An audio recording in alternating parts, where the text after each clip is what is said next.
Hello everyone, and welcome to my channel if you're new here, and if you're not new here, then welcome back. Today we're going to be looking at a Oliver & Company piece that I did. If you don't know what Oliver & Company is, you might want to go look into your old Disney favorites. You might find it there. Here I'm just doing a sketch out of the two main characters, Oliver and Dodger. You may be thinking, cool, but why the hell is this footage so grainy? And I'm here to tell you it's because this was one of my first digital pieces that I had done when I had bought my very first Wacom tablet. More than likely, when I first drew this, I was really inspired by the old documentaries that I used to watch about how the Disney animators and creators would come up with their characters and their designs. So in ode to nostalgia, I wanted to revisit this piece and redraw it on my iPad because that is what I normally use for art nowadays.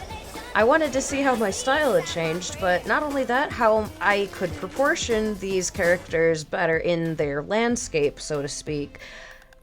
Because I didn't feel like I really did that well in the first time around. I was only practicing. I was a young sprout. I'm honestly considering calling this video a furry artist draws Disney characters because 100% I can guarantee you that I learned how to draw these types of characters by studying the way that furry artists draw their anthropomorphic characters, and also by looking at some of Disney's older works, such as Robin Hood, and how those characters move around in their world and how they interact with things. Great artists and animators of today are really able to capture the weight of a character and how they move around, which is something that I've always tried to achieve in my work, and I don't think it's really come across the way that I wanted it to until more recently. Through studying different animals and their body structures, as well as their skeletal structures, it really helps to balance out your characters and helps you build on them so that you do know how they move around and so that you can get that realistic look if that's what you're trying to go for. But I digress. I am here drawing Oliver and Dodger, two of my favorite characters from the movie Oliver and Company, which I believe was released back in 1958, if I'm dating that correctly. Don't quote me on that just yet.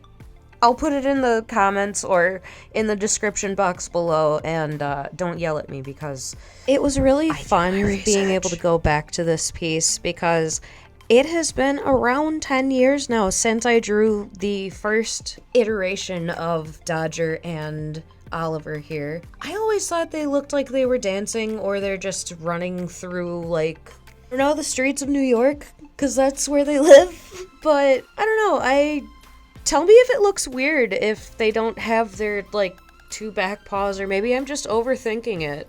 Let me know in the comments below. And here we get into the super fun part of drawing Oliver's head. Oh, the pain that I had to go through in order to get just my style to match up with Disney's style, because I draw a lot chunkier than Disney does. Disney likes to, you know, give their characters long, slender bodies, and I can't do that. In my defense, also, I noticed that with Oliver and Company, they really used realistic proportions in their characters, whereas in other Disney movies, such as, like, Lion King, which is from my time in the 90s, they draw big eyes on their characters. And in this movie, they didn't really do that. So I had a really hard time getting Oliver's eyes to look proportionate to his snout and his snout to his face. I hated it. I had to draw it like 4 or 5 times. But he is baby tabby cat fluffy face, and I will love him forever. We shall not. I feel like now would also be a good time to mention that there is a subscribe button down below. If you haven't pressed that already, it would really help me out, and it would give me great motivation to make more videos, maybe more frequently too, if you feel extra nice. So leave a comment below, give it a thumbs up if you like this video, and let me know what you'd like to see next, because I have a bunch of videos planned out that are going to be coming out for, I'm gonna guess, maybe the next, like, minimum 3 months because I have a backlog, as every artist does. And personally for me, I look at the lighting and the shadows in a piece to see whether or not I'm portraying the piece the way that I want it. Such as for Oliver and for Dodger here, I do end up outlining little shine spots on their fur, and I also do like a gradient shadow. And I find that when artists do that with their pieces, and again, preferably for mine, I find that that brings a lot of depth to the piece that it wouldn't have had before. It also helps to draw the viewer's eye in the piece in the direction that you want their eyes to go. I'm redoing his cheek fluff because the cheek fluff is one of the most important parts of a feline or a dog face. Canine. There we go, that's the word, yay!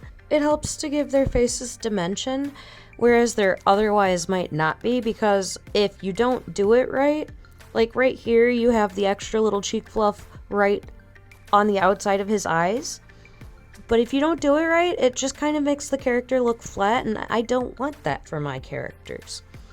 And there, you might have noticed that I used a dark purple in order to redo his main color. I did that just so that it was easier for me to see while I was doing the outline, and then I could just fill it in with the color again. I'm redoing his markings, going back in, making sure everything is cleaned up and looking nice now that we finally have the lines done. The first time around that I drew these two characters, I used what I would describe as neon colors for the orange and for the white and browns. I really wanted to mute those down and make it more realistic to the way that the colors were used in the movie and to the way that I personally would draw the characters if I were to design them.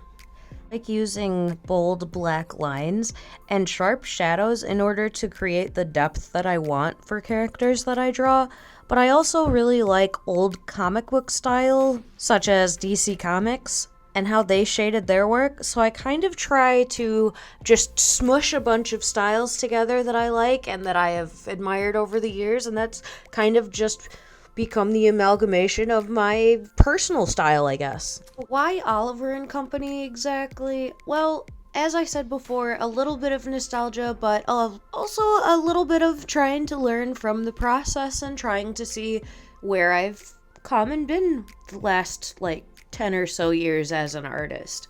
But also as someone who deals with depression and anxiety on a regular basis, this actually helps to have a step taken back so that I can look at the progress that I've actually made and see how that progress has been applied to my life. But I'm gonna call it here with all of my rambling, but thank you for stopping by. I really hope that you enjoyed the video. Please don't forget to comment, like, or subscribe, I am sorry.